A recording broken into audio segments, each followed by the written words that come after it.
Good evening, everyone. My name is Keith Williams, and on behalf of the Lancaster Conservancy, welcome to tonight's Nature Hour. Lancaster Conservancy's mission is to provide wild and forested lands and clean waterways for our community forever. For 50 years, our organization has sought out natural places that are so special, they must be protected. Our stewardship team works to restore and maintain these special places, which are then open for you and I to enjoy 365 days a year. Places like Shanks Ferry, Kelly's Run, Otter Creek, Climbers Run, Pelham Hills, of course, Welsh Mountain, and many others are protected forever. We launched Nature Hour with the goal of bringing an assortment of local and regional experts directly to your home with presentations that help us better understand the Conservancy's work and the work of our community partners. The format for tonight's lecture is a 40-minute presentation followed by 20 minutes of Q&A. If you have questions, please use the Q&A box at the bottom of the screen, and we'll do our best to have them answered at the end of the presentation. This is our second lecture of our 2022 winter-spring season. Our next Nature Hour will be February 23rd on spring ephemeral wildflowers. It's one of my favorites. You can learn more and pre-register for this lecture and other events on our website, lancasterconservancy.org, under upcoming events. The Conservancy is extremely blessed with incredible corporate support, and tonight we want to recognize our annual sponsors, who include Clark Associates, Electron Energy, Ritu, Stauffer's of Kissel Hill, Penn Stone, Nimblist, and Dart Container. The generosity of our sponsors make our work and Nature Hours possible. And now I'd like to introduce tonight's Nature Hour, Why Welsh, by Ann Schlegel. Of the Conservancy's 50 preserves, Welsh Mountain is one that stands out to me. Maybe because of its size. At 940 acres, it's one of the largest. Maybe because of the role this landscape played in the lives of persecuted peoples, maybe because of its location within the Highlands conservation landscape. But either way, I'm really grateful that Ann Schlegel is here tonight to share her in-depth knowledge of this special place. Ann is a naturalist with the Lancaster Department of Parks and Rec, is an adjunct instructor of earth science at Millersville University, and has a background in geology, oceanography, and biology. So she enjoys engaging groups on a variety of natural history topics. In her spare time, Ann can be found hiking, paddling, and birding on the Jersey Shore. Ann, thanks for being with us tonight. Thank you very much, Keith. I'm just delighted to be here. And I really am here I'm just delighted to be talking about one of my very, very favorite places in Lancaster County. I have enjoyed hiking and exploring the Welsh Mountain area for years. And this picture on the left, I'm sure it's very familiar to a number of you. It's the overlook that now is on the White Trail on Welsh Mountain Nature Preserve. I discovered this a long time ago, and I think kids had used it as a hangout and had taken beautiful care of it and had a fun swing and all that. But I'm delighted that the Conservancy has opened this up more, and it's a really beautiful spot. So with this as an intro, we will go on to our journey of why Welsh Mountain. So basically what I'd like to do tonight is take us from the beach sands on an ancient ocean to quartzite rock and the topography that results from that rock, to the land use and human history that follows, and finally to the abundant natural history that all of us enjoy today in this area. So I'd like to start the journey by taking a look at some what are called paleogeographic reconstructions.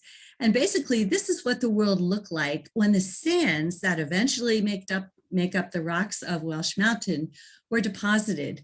So what will eventually become North America was actually oriented sideways, and the area that became Lancaster is south of the equator, which is kind of difficult to believe, but it's kind of an interesting view of Earth at that time, about 514 million years ago. Now, I'd also like to call your attention to the area that covers the South Pole and is extending off to the east. That's going to be changing quite a bit. And if we move ahead to about 356 million years ago, we've come forward in time about 160 million years, we can see that that whole area is called Gondwana that was covering the South Pole and areas off to the east is moving much, much closer to what will eventually become North America. And notice the red star again is showing where we are. And if we go forward again in time to the late Permian, about 255 million years ago, we can see at this point that we've had the crunch. This is Pangea. The Appalachian Mountains are formed. And this is when those sands that were gradually buried over more and more layers of sands and became sandstone they've undergone some metamorphism to form quartzite rock. So it was the crunch that created the Appalachian Mountains and formed Pangea that changed the sandstone into quartzite at depth.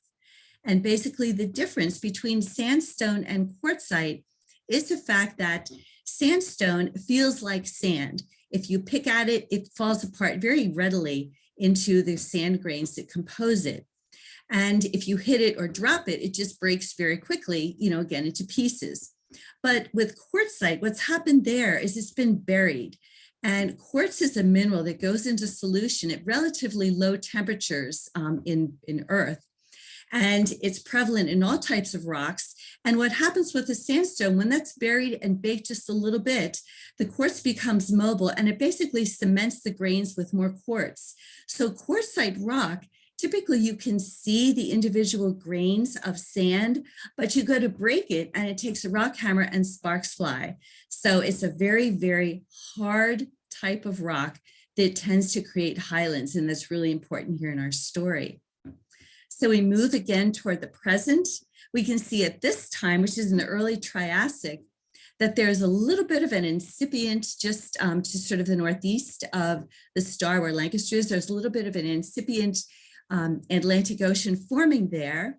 We move forward in time again, and we can see that the North Atlantic is opening very nicely here. But what's really interesting at this point is the South Atlantic is not open. So the North Atlantic is actually an older ocean basin than the South Atlantic. And, at this point, we can see that we are above the equator. The world is looking a little bit more like what we're familiar with.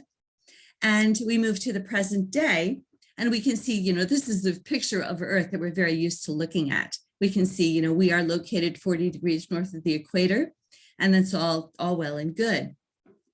What's really interesting to consider, though, is that over the many, many, many millions of years that, this whole process has been taking place and things have been moving at about the rate our fingernails grow for that time, we've had a tremendous amount of erosion that has actually put these quartzite rocks at the surface of Earth right now. So this is what we see and can enjoy right there on the Welsh Mountain.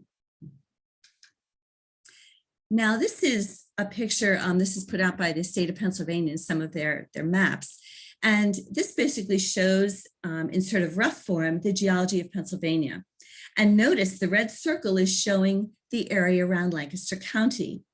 And we're going to take a closer look at that in a moment, but I do want to point out that when the collision happened, that basically created, the quartzite rock that put Pangea together and created the Appalachian Mountains, you can see that the deformation, even at this scale, is much, much more intense in the area to the southeast. And essentially, the crunch happened right around Delaware and sort of progressed to the northwest.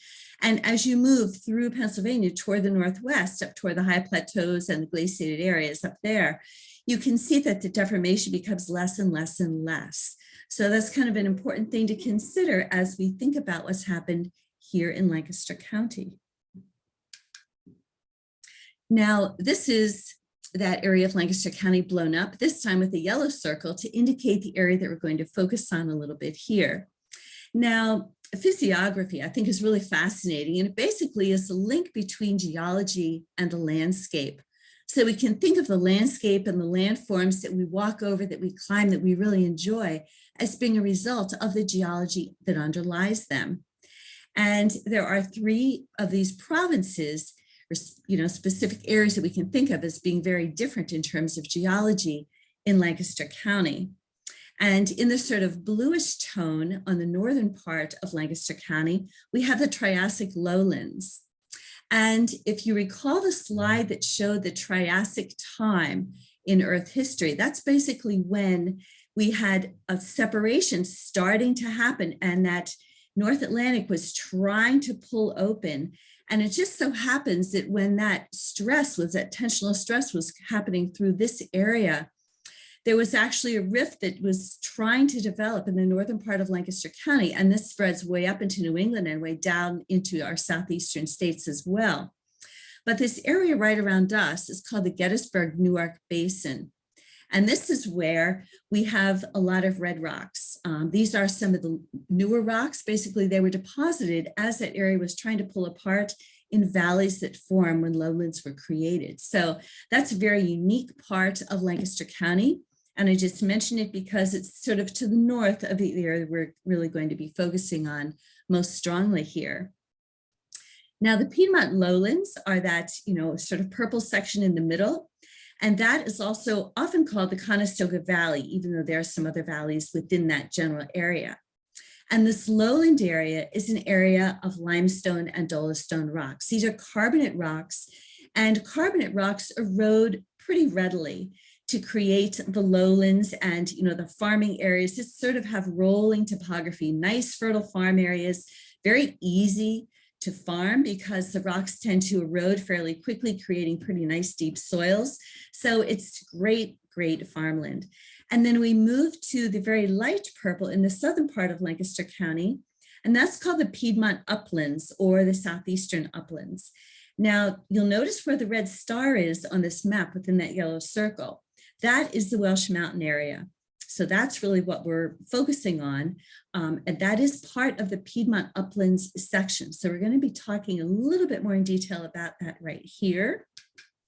The Piedmont Uplands are, again, the Welsh Mountain area and the Mine Ridge area. It's really interesting that those two areas geologically also happen to share some things in terms of human history and early habitation.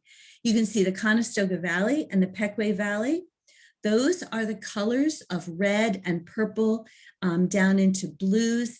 And basically those are the limestone areas again. So that's where people are farming. And we know that the farming through the Conestoga Valley and the Pequea Valley is amazing. It's where a lot of Mennonites have farmed successfully for a very long time.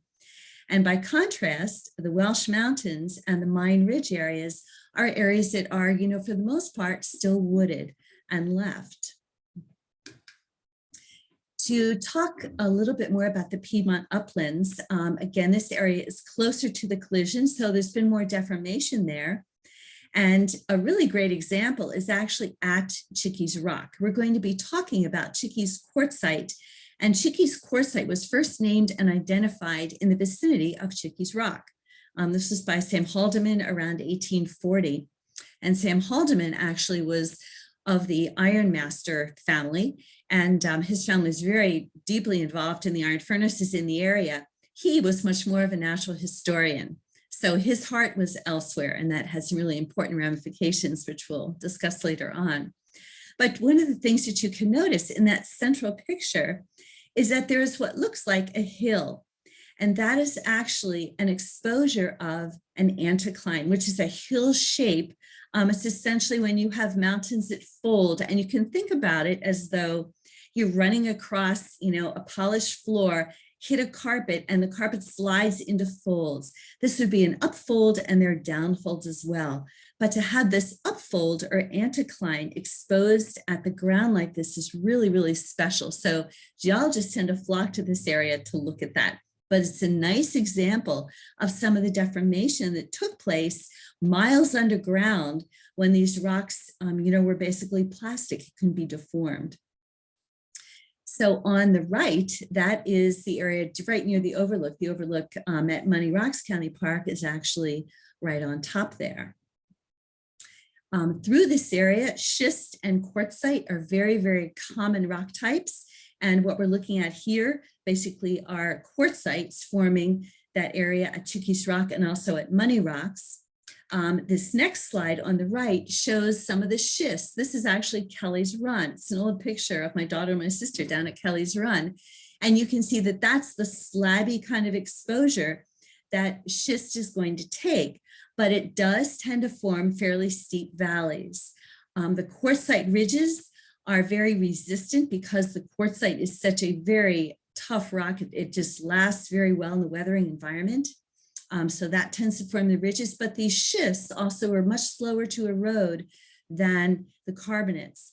And I think it's really interesting to explore the link between land use and geology.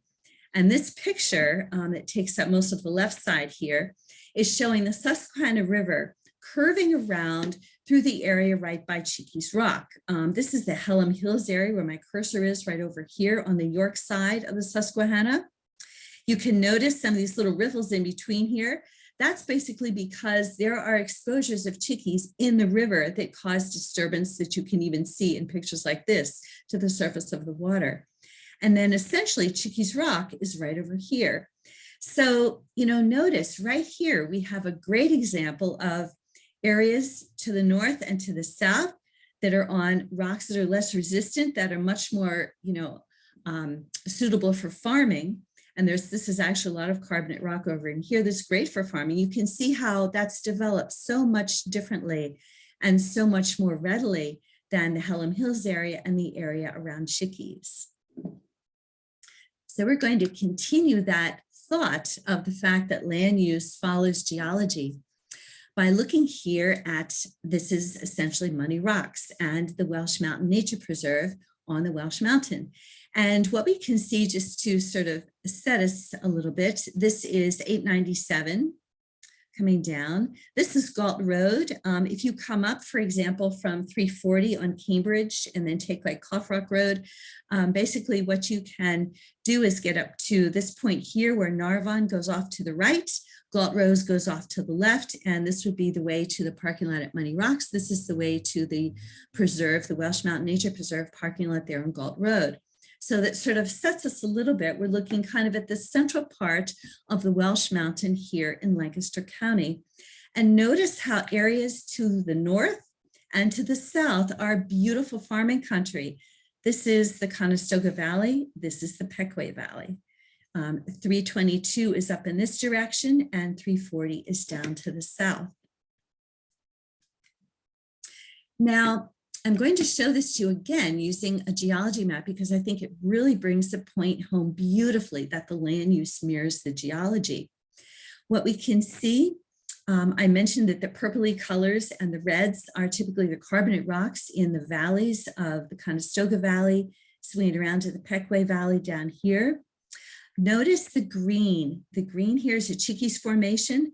So this is the Chickies rock, Chickies quartzite coming right through this section. And these rocks are somewhat undifferentiated igneous rocks and metamorphosed igneous rocks. So it's a lot of things like gneisses and gabbroic gneisses in this area right through here. But we're primarily concerned about this Chickies Ridge right here. Notice the star to the north right here. This basically is the intersection of 897, which we just saw on the previous slide, and 322.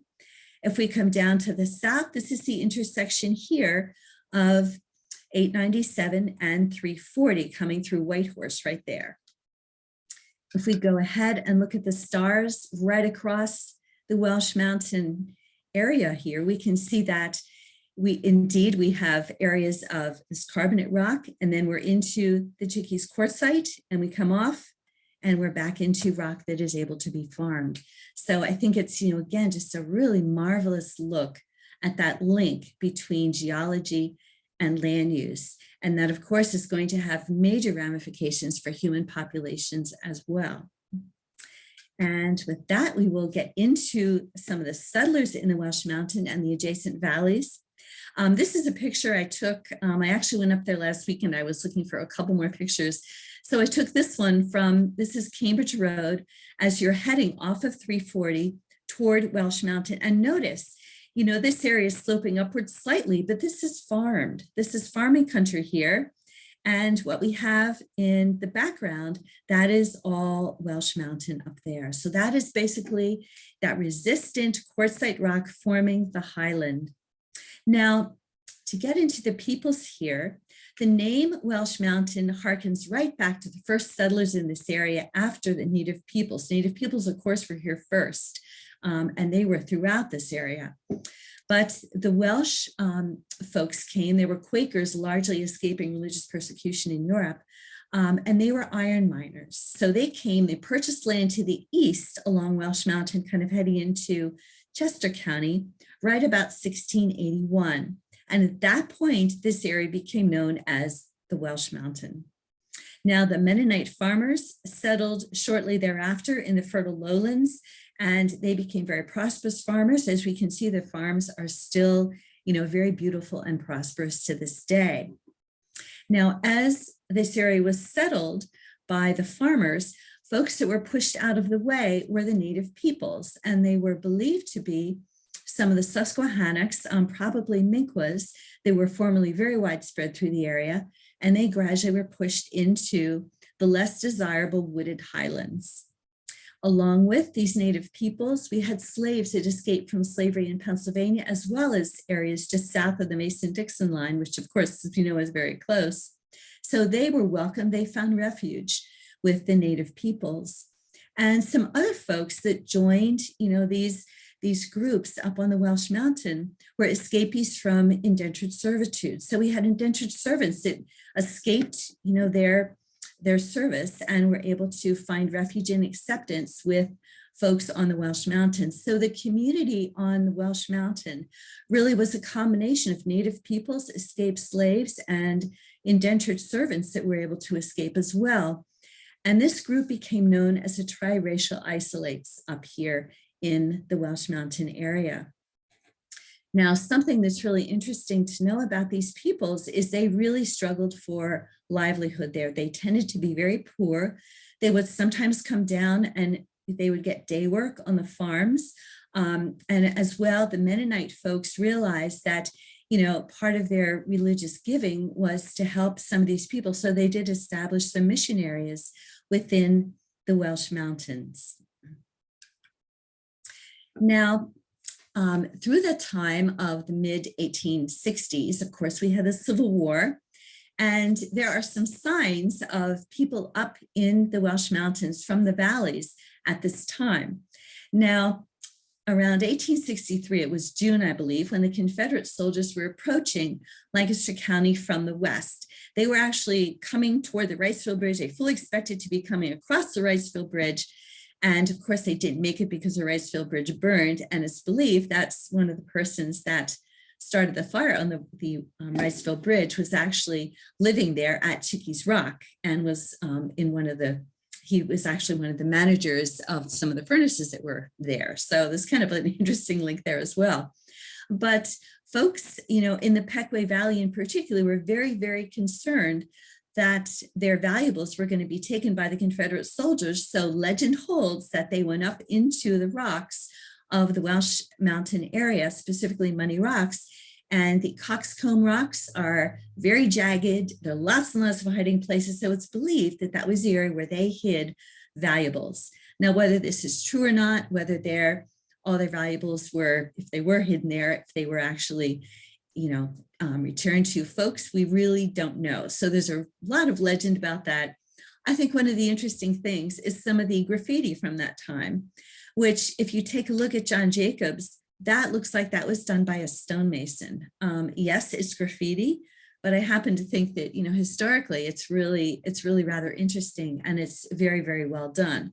Of course, what is overlying that is much, much more recent graffiti. You can see other generations of carvings in the rock and of course the paint that's been an issue there most recently. The view to the right of the slide is basically looking at the rocks at the overlook at Chickies. And it's one of the slabs there that the picture on the left actually comes from. Now, I like maps, and I kind of like to take a look at a map from this time and see what folks thought that this area, looked like. So these are a couple of maps from times between 1875 and 1899. And basically what we have, you see the map of Carnarvon. There's a piece of that. There's a piece of East Earl, and there's a piece of Salisbury townships. All of these three townships had separate maps. They were done at separate times. They were done at separate scales. So I tried to shrink them and fit them together, and this is my best effort at doing that.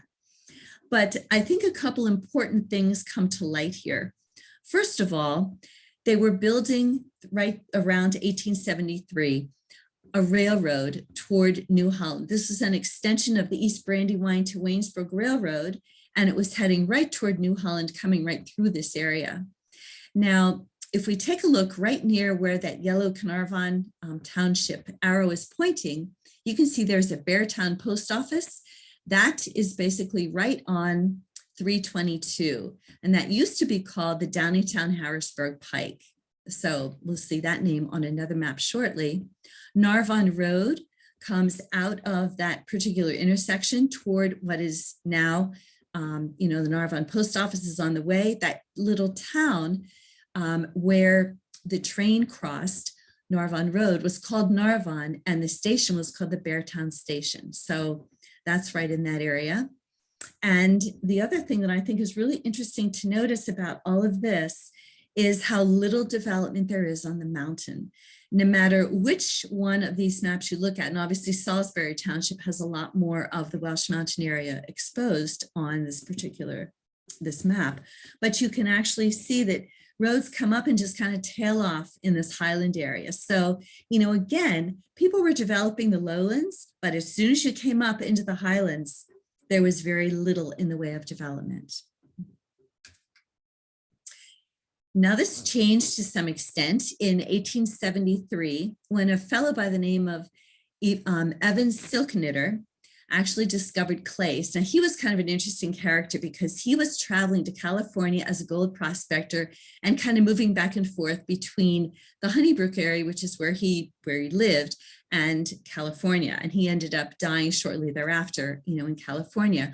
But while he was here in 1873, he was walking along, just kind of looking at the clearing that they were doing along this railroad grade, and he noticed some clays. So he let someone know, by the name of Asbury Whitaker, who was a prospector in the area, who was primarily looking at some iron pits. And it ended up that Whitaker developed some of these pits as mines. But this map is basically from 1922. And again, you can see Beartown right there at the intersection of Narvan Road and 322, or the Harrisburg Downingtown Pike is basically going east-west. And you can see going north-south or up and down here is the road between Beartown and Narvan, which is today Narvan Road. Now, this is a picture from 1903, and this was displayed, Lancaster Online had this photo in 2015. And these basically are workers. It was called the Old Diller Mine, later known as the Narvan Clay Mine. So Evan Silknitter found the clays in 1873, and 1875, Asbury Whitaker opened up the first mines. And the first mines that he developed were horizontal shafts. He realized very, very quickly that open pits worked much, much better in this area. So that's what he went to very quickly. And that's basically what you see the remains of there today. In the beginning, workers were using shovels and picks, and it was backbreaking labor. They had draft horses that they were using to take material out. And that quickly changed to railroads. It's really interesting today. If you hike in that area, you can see there are a couple of long, fairly flat grades that just kind of go east-west. And they basically were some of these small railroad spurs were put into this area to remove the clays. So subsequent generations of the Whitaker family ran this mine until about 1958. So this was a pretty long-lived endeavor by generations of Whitakers in this area. These are a couple pictures from, early on in the mines. And I'm sorry, the quality is not very good, but they were reproduced from very old newspapers. You can see on the top that those are some miners.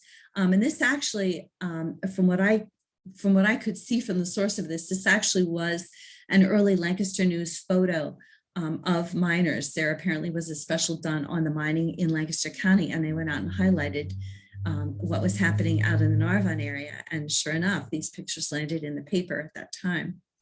So if we talk about Narvan clays a little bit, they're rather unusual in that we think of clay as being plastic, and we think of it as being something that you can mold. But the clay here has a very, very high silica content.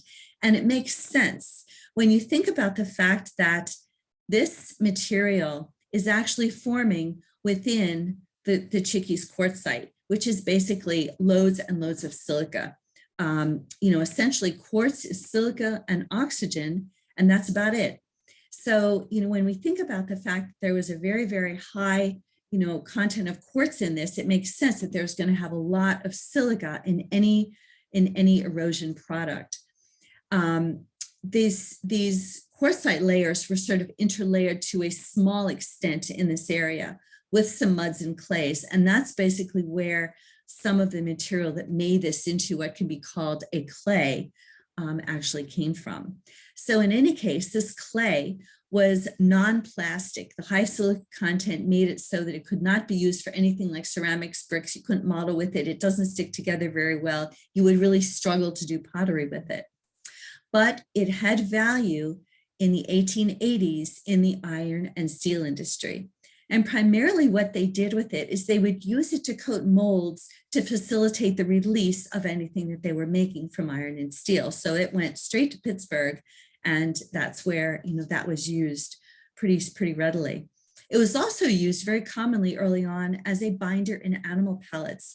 And this was especially good for, it was sort of like a timed release effect that they could get with medicine. So you could feed animals medicine in these pellets that were basically made of the siliceous clay, and it would be kind of a slow release. Now, in addition, there were two colors of clay. There was a very white clay that was preferred, and that they could be used because it was white in paints. They could use in joint compounds, it could be used in caulking, and etc. There was also a tan clay, which was really not preferred for use in anything like paint because of the coloration of it. But it could be used very readily in things like seal coatings for driveways. It was used in asphalt, and it was important in filtering as a coagulant or a flocculant. And this was filtering of water and wine. It was used in both. By the 1960s, the primary use of the clays from this area was in water treatment, and they were basically using the clays to facilitate the settling of impurities in water. It was also used as a carrier or diluent for insecticides. So those were the things that in the 1960s, the clays were being used for. And I mentioned that the Whitakers held the property until about 1958. Early 60s, Daff and Associates took over the property from the Whitakers. And, you know, they held it for a number of years. But in the early 90s, EnviroSafe Services of Pennsylvania basically purchased a controlling interest from Daff and Associates, and their goal was to basically make it a hazardous waste repository. And again, you know, having clays makes that a very, you know, good potential spot to have a hazardous waste facility. As you would expect, there was very, very strong local opposition to this. So in order to sort of facilitate this, you know, getting permission from the county, EnviroSafe drew a line and set aside approximately 300 acres for a county park. Now, the county said fine, the state said no, but the deal had already taken place. So EnviroSafe sold the property, and the new owner really wanted to turn it back into a clay business again. Unfortunately, they had a very difficult time reestablishing business because all the people that were purchasing from, you know, the Whitakers basically had gone away when they heard that, you know, it was not going to be, and actually from Daff and Associates, when they heard it was not going to be in the business of clays anymore.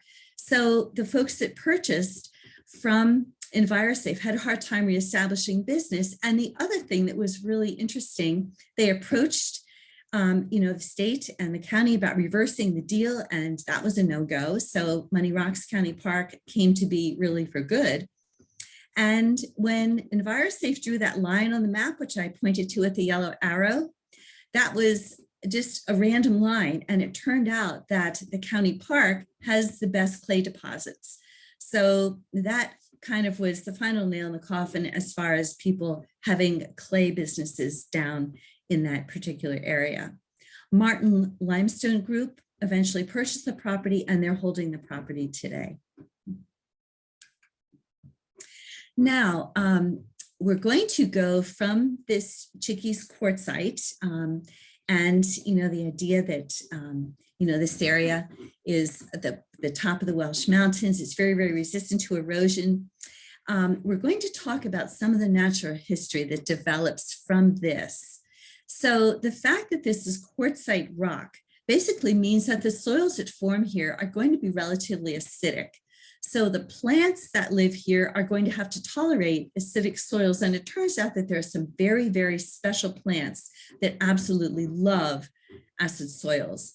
But before that, we're going to take a little closer look at the Chickies quartzite, because there's some really fascinating paleontology that happens here that you're going to notice if you really are looking at the rocks as you walk across some of the hillsides in this area. If you walk either in Money Rocks County Park or the Welsh Mountain Nature Preserve, you're going to come across these rocks. It turns out that way back at Chickies Rock, Sam Haldeman, the fellow who was really one of the first ones to describe the Chickies quartzite, actually noticed trace fossils, and he named these trace fossils Scolithus linearis. And these trace fossils are traces of life at a time in Earth history when there was very, very little life on Earth with hard parts. So any traces of life were really, really important. And he was communicating with prominent scientists of the day in the mid-1800s, a lot of folks over in Europe. He basically found something that's very, very significant. And the trace fossils that he described from Chickies Rock are the type locality for Scolithus linearis to this day in the world. So this is really, really important. And we can take a look a little bit more closely at these traces and notice that, by the way, the scale here, this is a ruler. These are centimeter blocks here, and the same ruler with the centimeter blocks is right here. So it gives you some idea of the scale of these. Now, these are macroscopic in that you can see them with your naked eyes. So when you're hiking, especially the hill slopes with eroding rock, keep your eyes out for these rocks. The other thing I want to mention at this point is please do not take any rocks or any plants from the county park or the nature preserve. These need to be left for everyone to see and enjoy. So none of this goes home with anyone. But if we take a closer look at the rock on the right here, we can see that these are sort of pencil-like burrows. They're a little smaller than pencils, they're kind of skinny pencils. But you can see that these are actually infillings of worm burrows. So this is where we can see the trace of life, but we're not exactly sure who made those burrows 540 million years ago. We think they were probably some kind of annelid worms, but there's some really interesting things to note about them. First of all, the worms did not seem to share their burrows at all. At Chickies Rock, some of these can be up to 1 meter or 3 feet in length. So they're very long. And it's very likely that as sand was kind of accreting or building up on this ancient shoreline, the worms were having to burrow up through the sands because they were probably filter feeding at the surface where the waves were flowing in and out. And we have worms that do that today. So, we're sort of looking at as the present as a clue to the past. If we take a closer look at these burrows from the top, you can see the infilling right here. And then there is a wall. And it's believed that, in basically a shifting sandy beach environment, that these worms were actually keeping their burrows in place by cementing the walls with something like mucus or feces so that they could live within. Now, when the worms died, sand could infill the burrows, and that is how we have these trace fossils of the worms that once upon a time were inhabiting these burrows on a sandy beach. So you can find traces of this, again, in the hill slopes. Take a good look at them. Sometimes people will sort of put a rock at the base of a tree or something in a position to share with others. And it's fun to take a look at that and then leave it where you see it. So now we're going to take a tour through some of the plants that really are very happy in this kind of acid-loving environment. And I think there are a couple things about the Welsh Mountain area. First of all, it is more acidic soil. And secondly, it's a little bit higher. So the flora is going to reflect both those things. And honestly, the flora that I see in the Welsh Mountain area reminds me a lot of flora further north into some New England states and into like the Adirondack area. So it's upstate Pennsylvania, you see the same thing as well, and some higher, more acid spots. But you can notice partridge berry. Partridge berry is a really nice evergreen plant in that it's very low growing. This is some moss right here. I think it's hairy cat moss. And you can actually see relative to the moss, how small the partridge berry leaves and berries are. But it's absolutely beautiful when it's kind of interfingering with the moss. And, you see all this. This is a picture I actually took on Sunday. So you can see that it's evergreen through the winter. There are still some berries on it.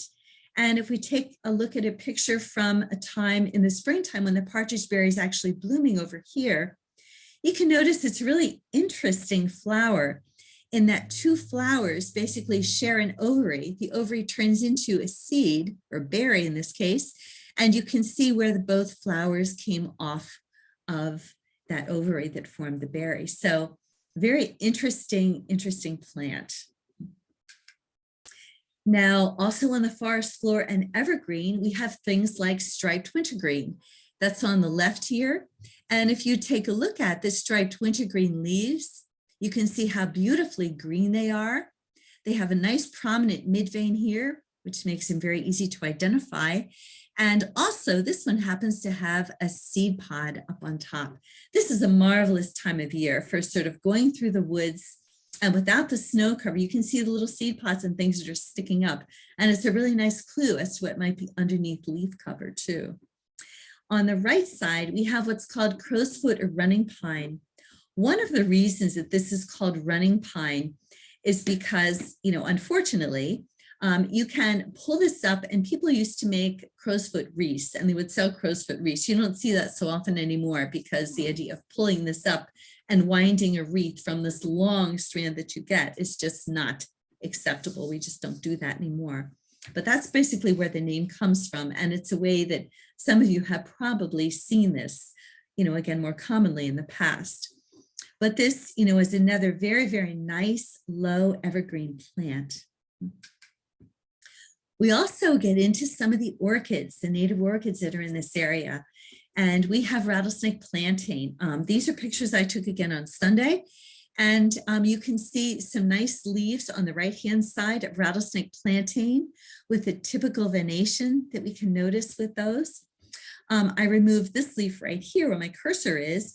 And what was down below was some ice and snow. And you can see my pole here is pointing to a rattlesnake plantain plant right there, a nice little rosette. And we have another one right here with a seed spike and seed capsules coming right off the top. So again, this is a case of, looking for something sticking up, and sure enough, it's a clue to what is at the base. If we move into the springtime, we have pink lady slipper orchids. And once you start to get your orchid eyes on, and in this Welsh Mountain area, they are not rare. It is marvelous to see them. And again, just please remember that these all stay where they are so that people can appreciate them. The one on the left actually has a seed pod. This remains of last year's flower. So the seed pod is still standing after the winter on this one. And you can see, more of them on the right.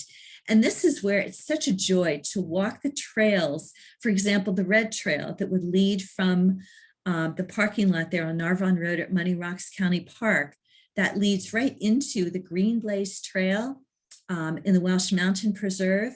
And you can see, plants along the way. So just take your time and thoroughly savor, the plants along here, because they're really quite spectacular. Something else that we have when you really get your orchid eyes on is world pagonia.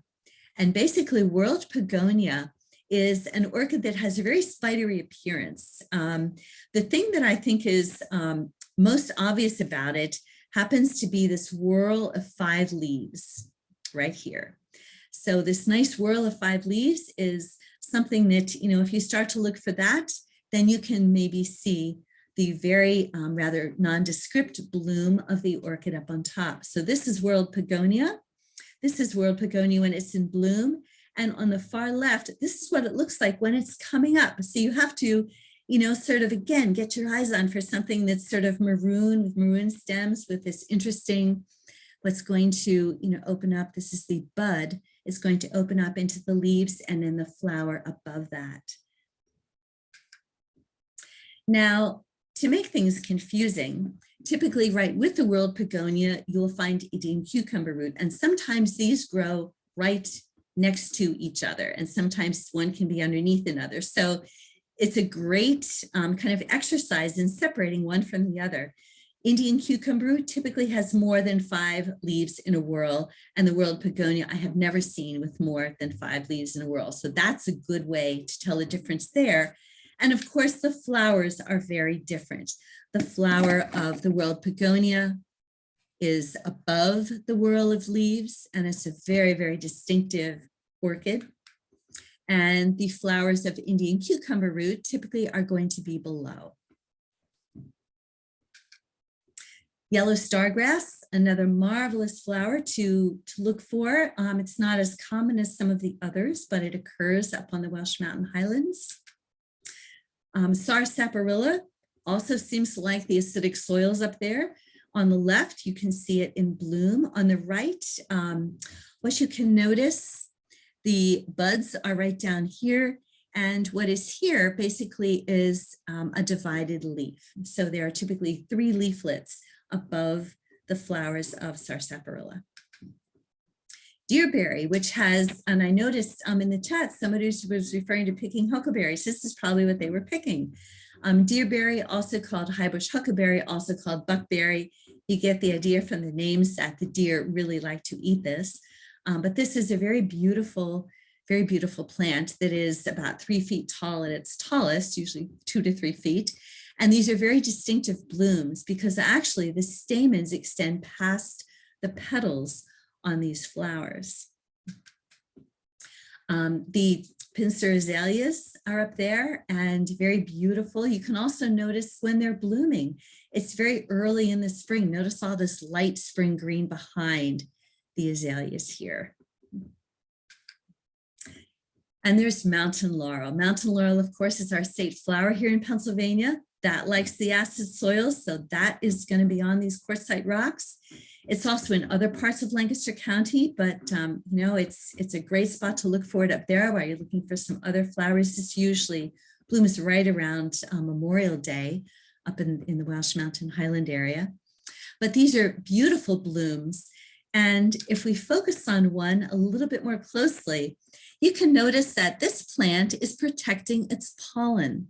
If you think about the deerberry, if we go back a couple slides, and actually the azalea is an even better example right here. You can see the anthers right on the end here. The pollen is right out there. So it's out in the sun, it's out in the wind, it's out in the rain. But the mountain laurel is taking a different strategy and protecting the pollen because the anthers are in these little pockets. And basically what happens, this is primarily pollinated by bumblebees. Bumblebees will come, disturb a filament, and it's as though these are spring-loaded. The anthers pop up and hopefully deposit pollen right on the back of the bees. So when the bees move to the next flower, the pollen will be carried. So it's a rather innovative pollination strategy that mountain laurel is employing. And we're sort of winding down with one of my very favorite shrubs. Witch hazel likes acid soils. That's up in this area as well. And witch hazel, I've always loved for the audacity to bloom when everything else is finished and it's fall. So here you can see, the fall foliage has come and gone. Some of the leaves are still clinging to the trees, but that's really when the witch hazel is blooming. Very spidery yellow blossoms are the native version. And with that, I'm going to close with a slide of rock polypody, which is also very abundant on the Welsh Mountain areas on the rocks. And one of my favorite thoughts is to seize the day. So, carpe diem, seize the chance to go out and appreciate all the county park properties, all of the nature preserves the Conservancy has. They have amazing properties throughout the county. Go out and enjoy these areas. They're really for us to appreciate. So thank you very much for joining us tonight. Wow, Marian, that was amazing. Thank you so much for sharing your in-depth knowledge and how all of that is just completely intertwined to produce that amazing place. It's more than an ecosystem. It's just this incredible special place that includes the ecosystem as part of its feel. What Welsh Mountain looks like today goes back eons. We had a question early on that I think is really great, right? So what constitutes a mountain? I mean, Welsh is high for here, but you go out to Colorado and it's barely a hill. So how do we define a mountain? I think that here we basically define mountains as it's higher than other spots. So, for us in Lancaster County, that's a mountain. We go out to Colorado and it would just barely be part of the plains. It would barely be a foothill. So I think it's all relative. Yeah, and I really love the point that you made about how land use mirrors geology, or how the geology dictates land use. We just got a question related to that. Does the area's geography effectively prevent development? And are there plans of the holding company, the company adjacent to the county park? Do we know what the future plans of that property are? And I can speak to part of this because, one of the reasons why we were able to get Welsh and still as an intact, 900 tract intact forest was because of it's difficult to use that land for anything else. However, we're definitely in a race against development. So I don't think that geography necessarily prevents development. Do you have any thoughts on that? I think it makes development more difficult and it delays development. One of the things that happened in the area of Welsh Mountain around the 60s is, the populations were aging and a lot of young people were moving away. And as people were moving away, land was coming up for sale.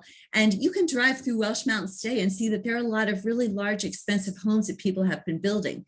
So I think that is what's happening to some of these areas. And I think another really great example is the area around Elizabethtown. If you go on Route 230 north of Elizabethtown, the other side of the county, you can actually go up and over areas that are diabase dikes. That's even worse than the quartzite for building. And those areas are the last areas to be developed. And they also are wooded. So, I think we can absolutely say that today the land use still does mirror the geology. These are the properties that it's really, really difficult to put any kind of septic system in. It's really difficult to build infrastructure. So they are the last to be developed. And if you're going to do that, it's going to cost money. Yeah. And I think you're exactly right. I think that geography did buy that place time enough for us to be able to protect it. Yes, thankfully. One of the things that really struck me was, we often view ourselves as humans as separate from the environment, right? We're separate from nature. We're not really involved in that. We're above it. But what struck me was how the story of Welsh that you told is just laced with examples of how geology affects society, affects history, affects ecology, and vice versa. Can you comment on that? Well, I think you're absolutely right. And, it's interesting how the geology kind of dictates what we do with the land. And then, people come in and, for example, they discover those clays. So, they're excavating in an area but the clay is actually, it's not what they expect. So that's kind of changing what they're trying to do with it. So I think there is this amazing interplay. And, I think also when you start to think about the difference between the carbonate rocks and, the rocks that are the quartzites, the carbonates, we can farm there. So people are interacting with that land in a certain way, and they're having to interact with, the more acid rocks in a different way. It's just not, it's more of a challenge to farm for a couple different reasons. So I think you're absolutely right that, we're so interlaced. And I think, this is also where it becomes so critical to conserve, because we've seen so much development here, because there is so much of the lowland valleys that are so easily farmed that, the areas that are left that we're conserving tend to be these wooded areas because, they were the areas that were more challenging. Yeah, for sure. And then we got a really good specific question. So are there any nice formations in the Welsh Mountains? And if so, are they part of the Wissahickon formation? That's a really good question. I have never seen them called the Wissahickon Formation. I know the Wissahickon has been identified down in Delaware, and it's been identified, of course, toward Philly, which is where the type locality is. I have never heard anyone refer to that as Wissahickon. And to my knowledge, actually, the rocks that are in the area of Mine Ridge and just, south of the Chickies area are a little bit more related to some things that are in the Wilmington area than would be over toward Philly. Yeah, the Wissahickon schist right along the Schuylkill is pretty beautiful, just like Yes. the schist that we have in the Riverlands region. I don't think it's the same formation though. I think it's it's different, but it's the schist is one of my favorite kind of rocks. So yes, and actually the Wissahickon, that schist kind of comes from more of a sedimentary precursor, and what is in the area of Mine Ridge and south of Welsh Mountain there really has more of a volcanic precursor. Yeah, great point. And we just got a question from Diane, and I've experienced this being up on Welsh, how the weather on Welsh is different. And it's not that much different in elevation, but, I could be up on Welsh Mountain, it could be snowing out. And then just, a mile down the hill, it's a warmer, sunny day. Can you comment on that? Is that some kind of a microclimate effect, or is it just that slight change in elevation that makes all the difference? I think it's probably both. I think that there is enough of a change in elevation that creates a little bit of a microclimate. And look at the trees. I mean, that's going to be impacting the area as well. So, it's more shady. It's going to be holding snow better. Honestly, those are the kind of places I go if I really want to go snowshoeing, and you really can't do it, around Lancaster. Right. Yeah. And so, that brings me to, I think, maybe a final point. That is how the geology affects the ecology. The abiotic affects the biotic, a founding theory and idea in ecology, and how, Welsh is really special in that respect. All those plant species that you went through, we're right on the cusp of the spring ephemeral season. And those plants that you listed that are really unique to Welsh, we're not going to find anywhere else. What is the biggest threat to that community right now, to that ecological community? I honestly think that people are the very, very biggest threat. I really do. And that's why I said a couple times that people really need to, look with their eyes and just leave things, just appreciate them for their beauty and leave them. Of course, another issue is going to be climate change. And I think, as this area becomes warmer and warmer, some of the plants, in particular, some of the evergreens like, partridgeberry, things like that are not going to be as happy. Things like some of the wintergreens, some of those really are oftentimes more northerly, and, we could lose some of that, as warming takes place. Yeah, definitely a scary prospect, but really grateful that we've got that land set aside that we can work to protect that ecosystem. And one of the other things that makes Welsh unique, I think, and special is that its headwaters. I think it's a watershed divide for 3 different major rivers, isn't it? Can you comment on the effect of protecting those headwaters in terms of water quality down the river? I think that's absolutely critical. It's really critical, and you're right that the Conestoga River basically gets its start there, the Peckway, and it also has a little piece of that Highlands actually feeds into the Delaware watershed. So yes, it's really important. Most of Lancaster County does drain into the Susquehanna, but that little piece, does go into the Delaware. So it's really important to protect those headwater areas and, protect the streams along the way. So, I think for all those reasons, that Welsh Mountain area is really, really key. And I'm so glad that so much of it now is protected. Yeah, it's amazing having, a county property right next to the Conservancy, and together we've got over 1,000 acres. It's a beautiful, beautiful thing. Mary Ann, thank you again so much. Your expertise and your delivery is just phenomenal. I really enjoyed co-hiking with you last spring, so maybe we can put another joint hike together on Welsh. And folks, I certainly encourage you to go and visit Welsh Mountain. If you're interested in doing that, go to the Lancaster Conservancy website, and you can find maps and more information about Welsh Mountain and all of our preserves. Thank you all for joining us tonight. I'd like to take a minute to thank our sponsors one more time. Without them, we could not do what we do. Clark Associates, Electron Energy, Ratu, Stauffer's of Kissel Hill, Penstone, Nimblist, and Dark Container. Thank you, thank you, thank you. And remember, we've got more nature hours coming up. So check out our website and click on the events tab, and that'll show you all the events we have coming up for the rest of the spring. Thanks, everybody. Good night. Bye-bye.